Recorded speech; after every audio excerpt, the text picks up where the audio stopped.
السلام عليكم ورحمة الله وبركاته. ازيكم في مطبخ غادة؟ يا رب تكونوا بخير. اللهم صل وسلم وبارك على سيدنا محمد وعلى آله وصحبه أجمعين.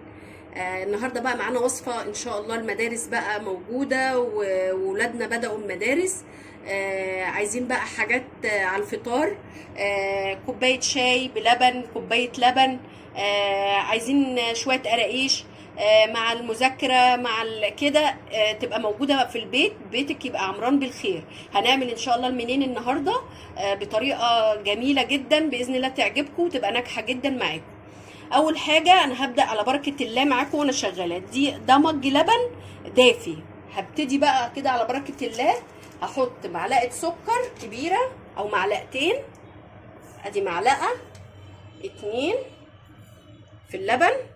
وهحط كمان كيس خميره فوريه اللي هي ايه، دريم دي. بسم الله كده. هنقول المقادير واحنا شغالين ندوب بقى. بسم الله. الخميره مع السكر، حطيت معلقتين السكر عشان الخميره تتفاعل بسرعه في اللبن. ندوبها كويس جدا. عايزين نعمل كل حاجة في البيت يا جماعة، عشان كل حاجة دلوقتي في الوقت الحالي غالية. فانتي لما تعمليها في البيت بتكلفة اقل والكمية هتبقى معاكي اكتر واضمن طبعا. ان شاء الله تبقى معاكي ناجحة وبيتك كده يبقى مليان بالخير بإذن الله. هندوب كويس السكر والخميرة وهنغطيها بأي حاجة كده عشان تخمر بسرعة. الجو طبعا دلوقتي لسه حر، فهتخمر باذن الله معانا ان شاء الله. والنقطه دي لما انت بتعمليها، لما بتحطي الخميره في اللبن، عشان تتاكدي ان الخميره شغاله، يعني ما تحطيش الخميره وتطلع بعد كده واخده رطوبه او حاجه. بصوا، هو الخميره كده اهو. انا هسيبها، اغطيها باي حاجه كده وهسيبها. نبدا بقى المكونات بتاعتنا. انا معايا هنا دقيق لمتنا، ده اول مره استعمله، هنشوفه مع بعض ان شاء الله. ده دقيق متعدد الاستخدامات. اي نوع دقيق عندك انت استعملتيه وحاسه ان هو كويس في المخبوزات استعمليه. انا النهارده دقيق عندي الدقيق ده، فانا هستعمله. اول حاجه ده كيلو طبعا. هنبدا كده بقى على بركه الله. بسم الله الرحمن الرحيم. هحط بقى في الطبق، بس استنوا عشان في اثار ان انا شطفاه انشفه. تمام. هننزل بقى بالدقيق. يبقى ده كيلو دقيق، اي نوع بقى انت عارفاه هتستعمليه. يكون دقيق متعدد ايه الاستخدامات، يعني ايه المخبوزات، للبيتزا، يعني ما توقفيش نفسك على حاجه. تمام. هبتدي بقى احط كل المكونات الجافه معايا. انا هنا محمصه شمر مع ينسون وطحناه على قد ما قدرت بقى. طحنت كده بيدي ريحه هايله جدا. هنبتدي بقى ايه، نرش كده. بسم الله. عشان تشمي ريحه المنين بتاعك في البيت او القراقيش زي الفران بالظبط.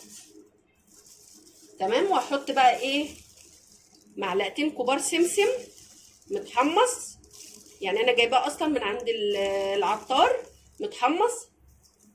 تمام. خلاص مش هنستعمل السكر.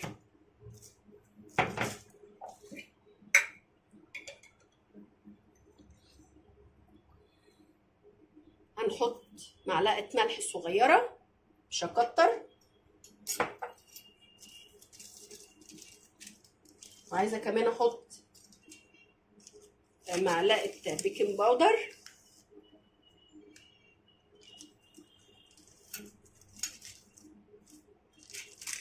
هحط كمان معلقتين لبن نيدو اللي هو البودره ده، معلقتين او 3 كده، عشان يدي برضو معايا هشاشه كده، بيبقى هش وطعمه حلو. هنيجي هنا بقى كميه السمنه معايا. بصوا انا مسيحه السمنه زي ما انتم شايفين كده. ده مج كبير سمنه وده نص زيت، يعني مج ونص، النص زيت ذرة والمج سمنة، اي نوع سمنة بقى انت هتستخدميه. الاول بس هقلب المكونات الجافة، بسم الله كده.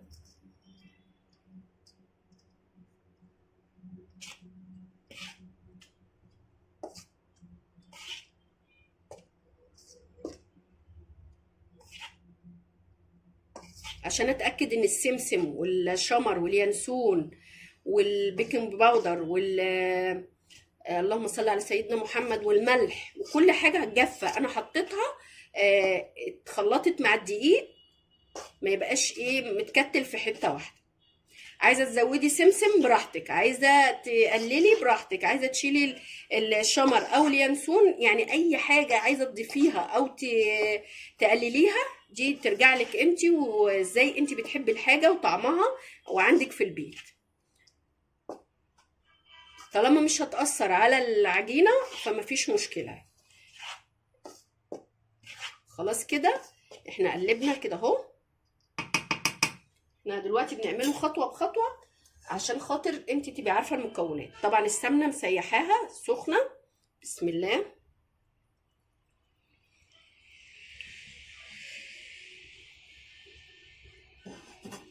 وهحط كمان نص مج الزيت، زيت الذره،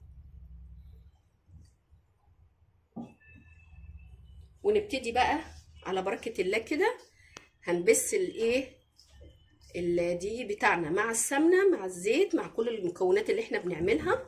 هتبتدي بقى كده بسم الله الرحمن الرحيم. انا عشان السمنه سخنه لازم تقعدي تخلطيها مع السمنه كويس جدا عشان تتاكدي ان كل الدقيق. لحظه واحده بس كده نظبط الطبق عشان بيجري مني على الرخامه. نتاكد احنا مش بنعجن بس بنعمل ايه، بنخلط الدقيق مع السمنه عشان تشرب، يعني ايه كل الدقيق يبقى شارب من السمنه، ما يبقاش في حته ناشفه. استنوني كده.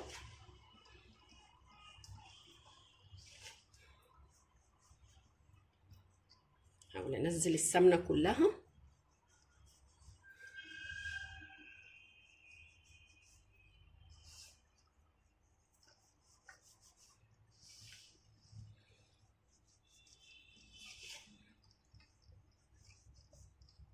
بقى الخميره زي ما انتم شايفين بسم الله ما شاء الله تفاعلت اهي واتنفخت زي ما انتم شايفين. ابتدي بقى ارش على العجينه بتاعتي بسم الله اللبن، وانزل بقى العجينه الخميره بايدي على العجينه.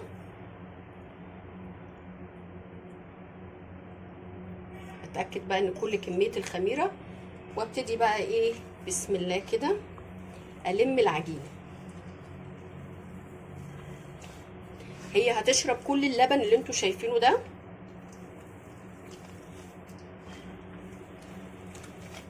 احنا ايه هنلمها بس كده.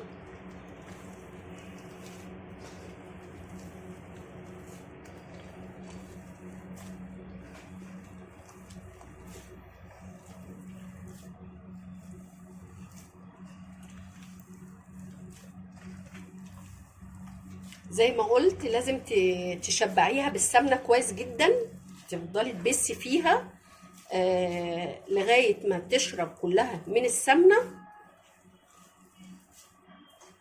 بصوا ابتدت اهي كل اللبن اللي انتوا كنتوا شايفينه ابتدت ايه تشربه. الريحه مش قادره اقول لكم بتاعت الشمر واليانسون. وكمان لو كان عندي ريحه عارفين ريحه الكحك اللي بنجيبها من عند العطار، كنت ضفتها ليها، بس انا للاسف مش عندي. لو انت حباها وبتحب الريحه دي عايزه تضيفي ضيفي، مش هتقولك لا، يعني هتعمل ريحه حلوه جدا من العجين.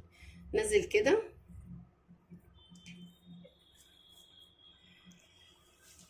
بصوا شربت كل كميه اللبن بسم الله ما شاء الله. عمر الفرن بتاع المخبوزات عمره ما هيعمل لك لبن صافي. يعني انت بتدي لولادك حاجه بسم الله ما شاء الله مخدومه بحاجات مكونات انت عارفه انت حطيتي ايه في العجينه بتاعتك، عاملاها بايدك وايدك طبعا كلنا ستات البيوت بسم الله ما شاء الله، محدش هيخاف على اولادها او بيتها زيها طبعا، فهتبقى غاسله ايديها كويس جدا. انا من الناس اللي ما بحبش اشتغل لا بجوانتي ولا بجلابس، يعني ما بحبش احط حاجه في ايدي، بحب المس العجينه كده. بصوا انا مش بعجن، بس بحاول الم العجينه كلها على بعضها عشان خاطر تبتدي بقى هسيبها. بصوا اهو، طبعا احنا ايه كده اهي اهي.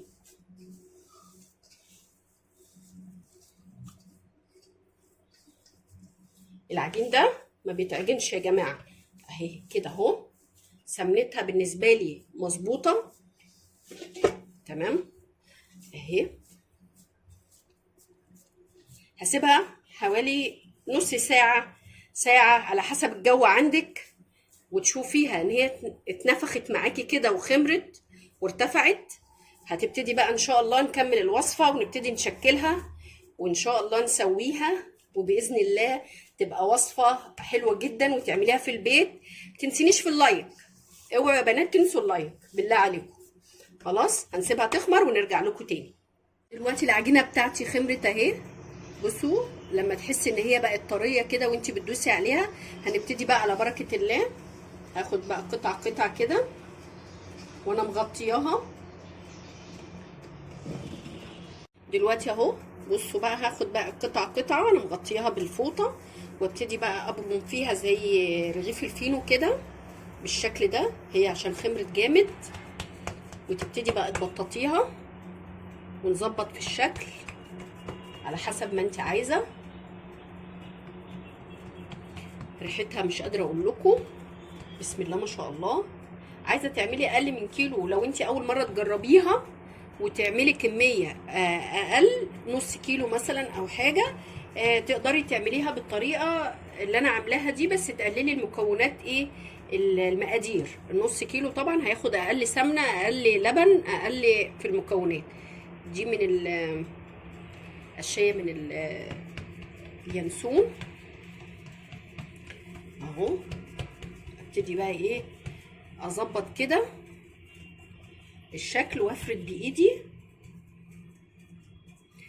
وانا بعمل كده بقى مجهزه ايه الفرن. ابتدي اسخنها على درجه حراره 250. لو فرنك عالي يبقى 200. ليه بقى 200؟ عشان خاطر تستوي معاكي من جوه ومن بره وما تاخدش لون بسرعه. اجيب بقى السكينه بسم الله. لو عايزه برضو تعمليها قرص بنفس الطريقه تعمليها.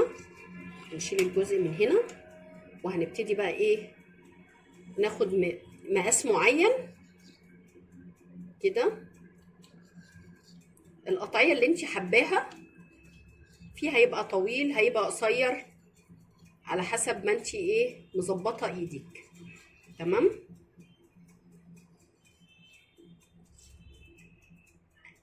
سمنتها ما شاء الله. احنا حطينا نص كوبايه الزيت عشان يبقى فيه قرمشه، القرمشه اللي احنا عايزينها من المنين. الزيت هو اللي بيعمل لك المعادله دي.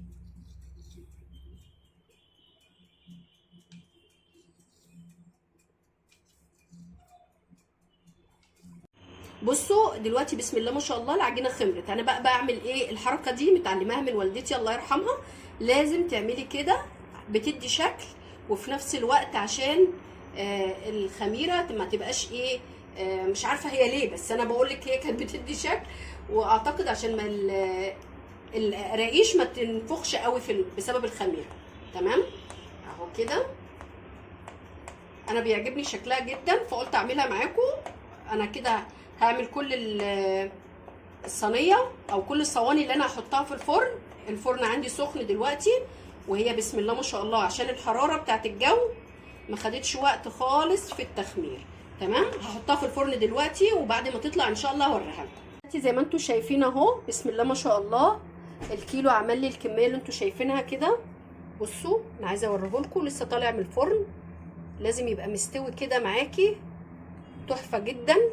عايزه اقول لكم اول صينيه زي ما انتم شايفين كده اتاكلت وانا شغاله، ما لحقوش ان هي تخلص، يعني يستنوا لما تخلص مع الشاي. بسم الله ما شاء الله. اتمنى تجربوا الوصفه دي، ولو عجبتكم ما تنسونيش بلايك وشير وكومنت حلو كده ودعوات حلوه. اشوفكم على خير في فيديو جديد مع مطبخ غدا. السلام عليكم.